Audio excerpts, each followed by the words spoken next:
everyone, welcome to Let's Talk Show. My name is Esther Nyambura, and did you know that every 10th of September marks World Suicide Prevention Day? Today I'm blessed to have an amazing guest with me who is an epilepsy activist and a counselor. Welcome. So Beuchi, welcome to the show, and kindly introduce yourself and tell us what comes into your mind when you hear about World Suicide Prevention Day. Thank you so much, Esther. I'm so humbled to be part of this conversation. 10th of September is a very remarkable day worldwide because we celebrate Suicide Prevention Day. Personally, the background that I come from or the things that I do every day, I work around a group of people who are at a high risk of suicide because I'm an epilepsy awareness activist and a counselor for persons living with epilepsy. And for the benefit of our viewer, my name is Frederick Beuchi, and World Suicide Prevention Day, actually, I think just like most or many other people, I wasn't really paying attention about, suicide issues happening until of late. Today you look at the news, every other day you hear a story of a person who, has taken their own lives, or they have, been under circumstances where they felt like they could not continue with life anymore. And it has continued to be so. When we thought maybe it was for the elderly people, when we thought maybe it was for people who are mentally ill, it is now narrowing down to even persons whom you meet them today, you are with them at work. Actually, they look very okay. They look like they are doing so well, only to be told that the next day they are no more. So this again shows that people are dealing with so many things, and the only thing that maybe is pushing them to get to a point of suicide, it's because they are not ready to open up. And that's why I really like the theme for this year. The theme for this year says creating hope through action. What this means is we are calling everyone to take up or act in one way or another. If I have a friend that, I have noticed, maybe they are not calling me anymore. If I have a friend, maybe I have not reached out to talk to for a very long time, then it's about time we take that action of reaching out to them. Whether it is in the workplace, whether it is in the market, whether it is at school, that action of just looking after each other is very important because it offers somebody an opportunity for them to open up and to talk of what maybe is ailing them at such time as this, and to just give them hope. Some people just need to be talked to so that they can be given hope of what to expect next in life. So, Fred, what do you think are the major causes of these suicidal thoughts among people? Good question. I would say suicidal ideation is caused by so many things, but we can narrow it down to say normal issues of life, social issues, economic issues, life issues that translate to somebody thinking that either life is so difficult to, live in, so many challenges in life, somebody is not able to, meet their end goals, whatever they aim at achieving in life. And such things are what now lead to depression or anxiety. Because again, the cause for suicide ideation, if you narrow it down, you will get to understand that it comes from a point of either somebody is depressed or somebody has had maybe an anxiety disorder. And what causes the anxiety and even the depression disorder? It's all these things that I have talked about, challenges in life, difficult situations. At a time like this, we are seeing a high rate of suicide because there is corona. People have lost their jobs. People have been locked out of their homes because they don't have money to pay for the rent. They don't have a daily income. And so when they think about what will happen tomorrow, everybody, kind of like they don't want to see either their children suffering tomorrow, and they don't have anything to give unto them. So it gets to a point where they feel, if I'll not be in existence to see their suffering, then that will help me even more. And that's where now the suicide ideation begins to come in. So it's a lot of factors that contribute towards this.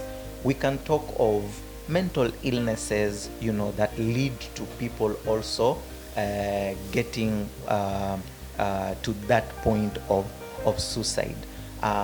We can point out to frustrations in life, relationship issues. So many of the cases that we've heard of late, again, are all related to relationship issues, So all these things narrow down to either social issues in life, or economic issues in life, or relationship issues in life, that are all contributing to the risk factor of people getting to a point of suicide. Of the basic signs that somebody can really be able to tell is, one, somebody will tend to isolate themselves. They don't want to associate or be part of a group. If it was your friend, they stop wanting to either go out with you, play with you, or just having moments where most of the time you are together with them. So isolation from friends, isolation from family. They get to the house when it's dinner time. They just rush there and they take their portion of food. They go lock themselves inside their room, eat all by themselves. They are not very interactive with other people. So it's always a red alert, especially when it comes to somebody losing interest from other people, that leads to isolation. The other sign that you would want to look into is somebody also begins to lose interest of the very basic things that they are supposed to do. Like, when you wake up, you're supposed to clean up yourself, brush your teeth, prepare tea, tidy up your house. But you make a visit to this person one day, and the house everything is everywhere. They look so unkept, with the kind of life that they are living. You see them, and you can easily tell that there is some kind of confusion in how they do things. If it's somebody who has been employed, they probably start missing out on going to work, not giving very clear reasons as to why they didn't come to work today. Or if they appear to be at work, then they are always angry, they complain of issues and stuff. They lose interest in things that matter to them. And that's why you will hear people say I thought this guy had a very nice job, a good car, a good family. I mean, how is it that such things were not so interesting to him, for him to live up, to protect and even see the children grow? It's because at this point in time, this person had already started to detach and lose interest in the things that value to them. So such will end up being, and even the ideation itself of hearing somebody say, I feel like dying, or I want to kill myself. Or sometimes they will just be writing or even drawing stuff that kind of like portray an ideation of suicide. And then when you ask them, why draw something like this, they will not really explain it. They will just say, I was just writing. It's just something that came into my mind and I began writing. So those are some of the signs that somebody should look into. And when you ask them, perhaps in a conversation, what's your idea about suicide, they will tend either to just respond in a very positive way, like, I don't see any problem with somebody, taking their own life and something like that.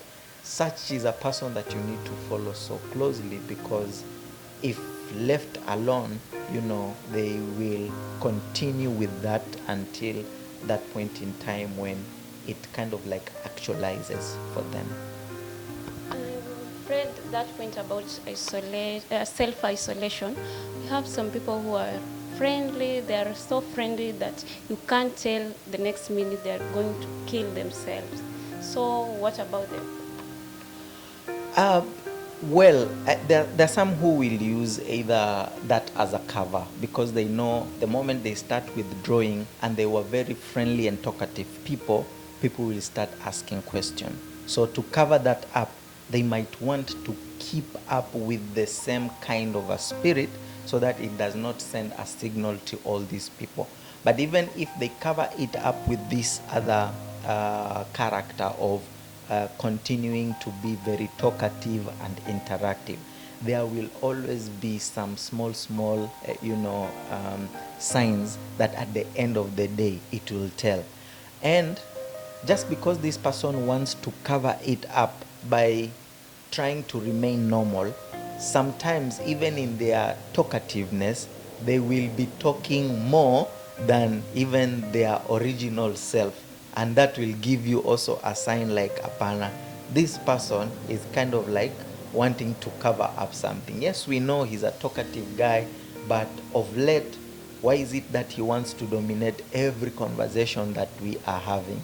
Is he okay? Is he trying to cover up something? It will always come out.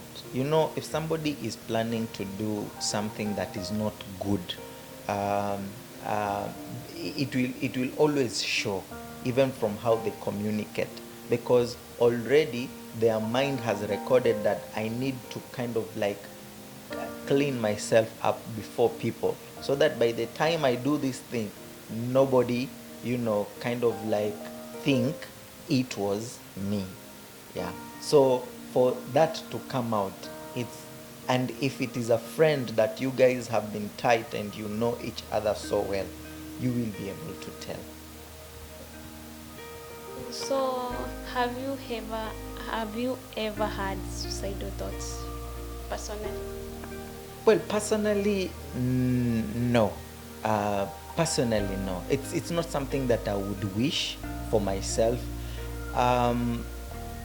And I don't credit that to my either stability of mind and my mental health. It happens to everyone having such. But I have not gotten to such a place where I have had like suicidal ideation myself. But I have interacted with friends, I have read in books and in articles.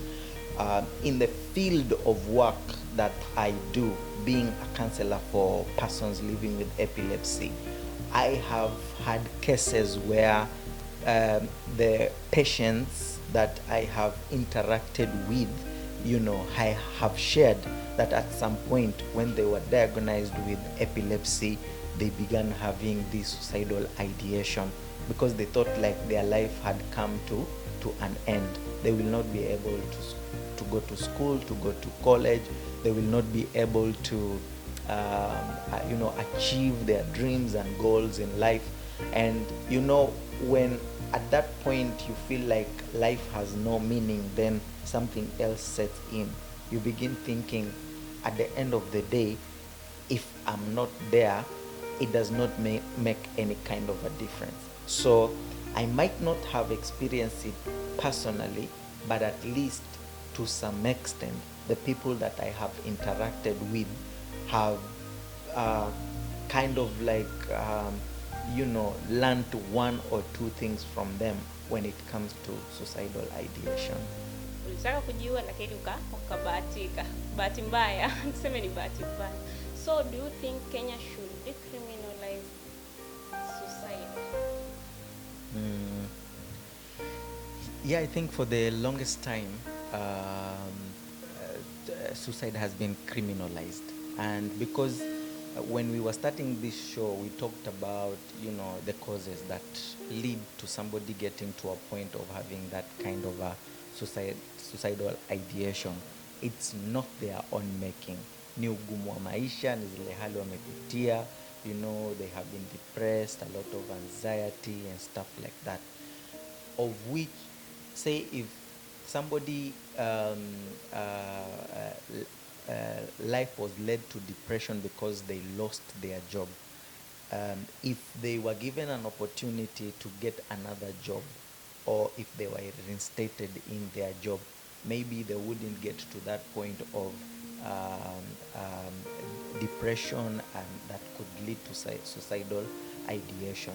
So I would say it is important to start having a conversation now of decriminalizing suicide, because it's not anyone's wish to find themselves in a situation where they want to take their own life, and that's why we are talking about the hope for action. Everyone needs to be given a reason to be hopeful about life, and all these causes that we have talked about, it's because either somebody stopped interacting or even having an opportunity to open up, so that that hope could have been reignited.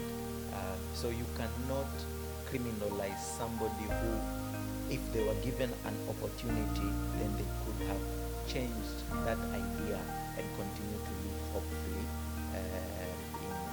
in the life that we live in.